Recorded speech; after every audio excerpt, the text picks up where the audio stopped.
Ini yang paling terkenal dari Sunan Kalijaga, namanya Kidung Rumeksa ing Wengi. Kalau zaman dulu orang Jawa disuruh dibaca kalau malam. Bahasa fenomenologi agama ini sejenis mantra. Bahasa kita namanya doa. Doa tolak balak versi Jawa. Kenapa sih kok Sunan Kalijaga tidak ngasih doa-doa yang bahasa Arab? Lagi-lagi hubungannya sama audiens. Audiennya orang Jawa. Daripada diajari bahasa Arab mungkin bisa menirukan tapi tidak ngerti maksudnya. Sementara doa itu kan meminta sesuatu.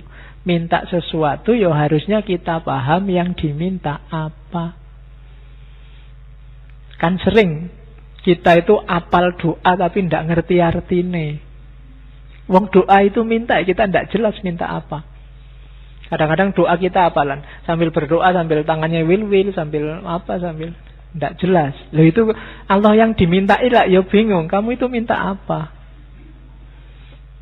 Maka Sunan Kalijaga ngasih versi Jawanya, namanya Kidung Rumeksa ing Wengi. Agak panjang, cuma saya potong bagian awal sama bagian akhir. Silahkan dipelajari sendiri. Cuma yang tak kasih tanda-tanda kuning itu bagian-bagian akhir. Menurut saya unik. Nama-nama nabi dan sahabat yang disebut oleh Sunan Kalijaga dengan kualifikasinya masing-masing. Ini silahkan nanti, menurut saya kidung ini bisa kamu bikin tesis atau bahkan disertasi. Coba perhatikan itu ya, kita lihat sebentar. Otakku adalah sis, Nabi Sis. Bayangkan hubungannya apa Nabi Sis sama otak. Nabi Sis ini dikenal sebagai mbahnya tradisi yang oleh Syed Hussein Nasr disebut Saintia Sakra, manusia ilmu sakral. Sis dikenal sebagai manusia bijaksana yang pertama. Nabi Sis ini anaknya Nabi Adam yang ke-6. Nabi Sis ini lahir sendirian. Nabi Adam itu anak pertama, kedua, ketiga, keempat, kelima itu kembar. Nabi Sis tok yang sendirian. Setelah itu yang ketujuh dan seterusnya kembar lagi. Itu Nabi Sis. Nanti di dalam Khazanah Jawa, Nabi Sis ini diceritakan beliaulah yang melahirkan orang-orang utama yang oleh tradisi kuno dikenal karena pinter, bapaknya pinter, anak-anaknya juga pinter, dikenal sebagai dewa-dewa. Nah, itu Nabi Sis.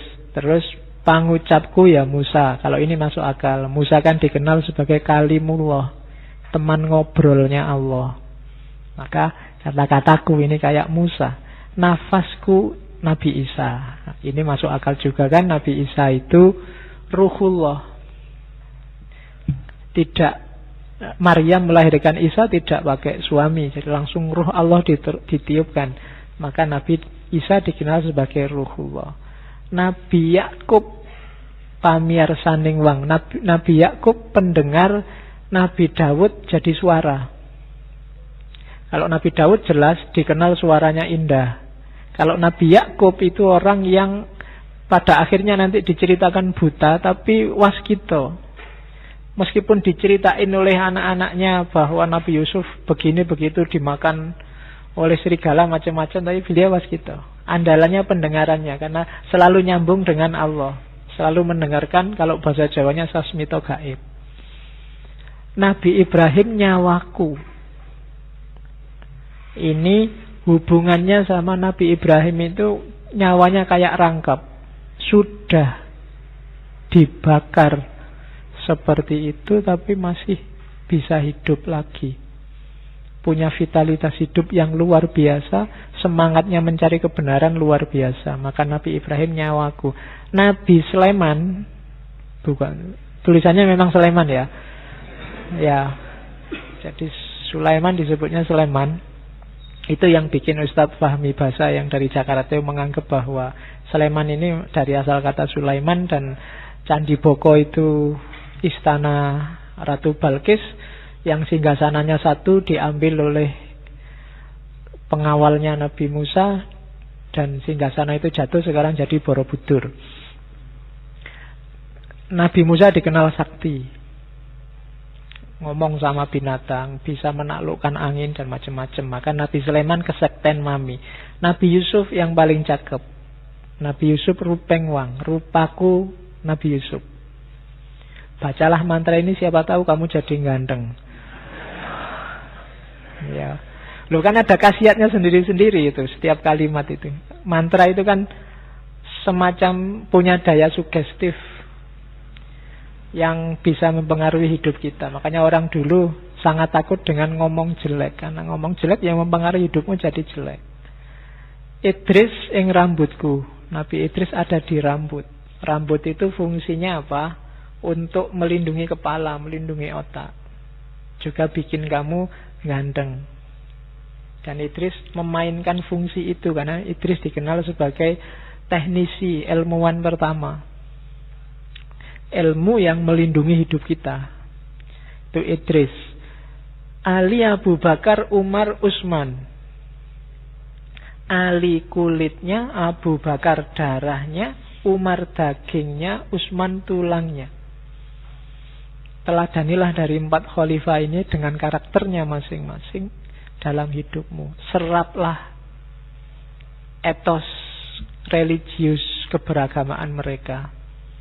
Ali di kulit, Abu Bakar di darah, Umar di daging, dan Utsman di tulang.